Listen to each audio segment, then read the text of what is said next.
Rusia akhirnya merespon serangan ATACMS Ukraina dengan rudal balistik berat untuk pertama kalinya. Kabar tersebut tampaknya berhasil membuat semua orang khawatir. Rusia diduga meluncurkan rudal balistik antar benua ke pabrik industri Yuzhmash di Dnipropetrovsk tadi malam. Publikasi Politics of the Country melaporkan hal ini. Dan tentu sangat tidak mungkin untuk menembak jatuh ICBM seperti halnya Kinzhal. Menurut sumber Ukraina, rudal tersebut diluncurkan dari lokasi uji Kapustin Yar di wilayah Astrakhan.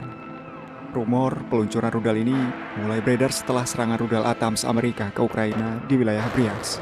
Kepanikan total terjadi di Ukraina. Zelensky sekarang melihat rudal balistik antar benua dan dia yakin bahwa Rusia benar-benar telah meluncurkan ICBM di Dnipropetrovsk. Pemeriksaan kini sedang berlangsung. Rusia benar-benar telah menggunakan Ukraina sebagai tempat pengujian, kata Zelensky.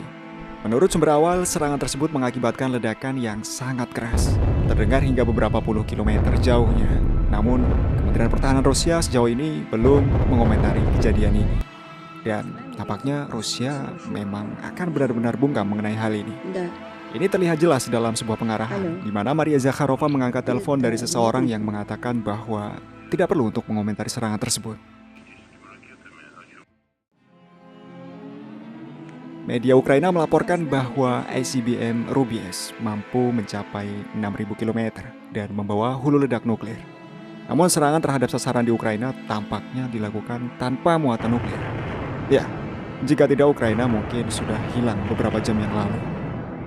Menurut sumber pemantauan Ukraina, waktu penerbangan ICBM RS-26 Rubies seberat 56 ton ke Dnipropetrovsk diperkirakan kurang dari 5 menit. Kekuatan satu hulu ledaknya bisa mencapai 300 kiloton. Sebagai perbandingan, bom yang dijatuhkan di Jepang hanya sekitar 13 hingga 18 kiloton. Jadi itu sangat jauh berbeda. Seorang analis mengatakan kepada NBC bahwa bukan rudal antar benua yang menghantam Dnipro tadi malam, melainkan rudal balistik konvensional. ICBM biasanya memiliki jangkauan setidaknya 5.470 km. Jadi sangat tidak masuk akal jika Kremlin menggunakannya untuk melawan tetangganya. Dan rudal yang menghantam Dnipro dilaporkan hanya terbang sekitar 790 km. Para analis juga mengatakan bahwa penggunaan rudal semacam itu untuk tujuan konvensional tidak masuk akal karena akurasinya yang relatif rendah dan biayanya yang tinggi. Namun, pukulan seperti itu bisa saja terjadi dan digunakan sebagai peringatan keras.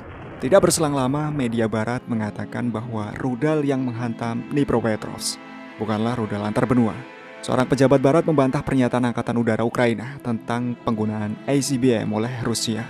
Pejabat tersebut yakin bahwa senjata yang menghantam Dnipro memang merupakan rudal balistik, namun bukan rudal antar benua. Artinya serangan tadi malam bisa saja dilakukan bukan oleh Rubies, tapi oleh Topol. Serangan kali ini bisa disebut sebagai sinyal yang jelas bagi para sponsor Ukraina. Serangan hari ini benar-benar merupakan tindakan yang tidak sepele, karena hal seperti ini belum pernah terjadi sebelumnya. Разумеется, выбирая в случае необходимости и в качестве ответных мер объекты для поражения такими системами, как «Орешник», на территории Украины,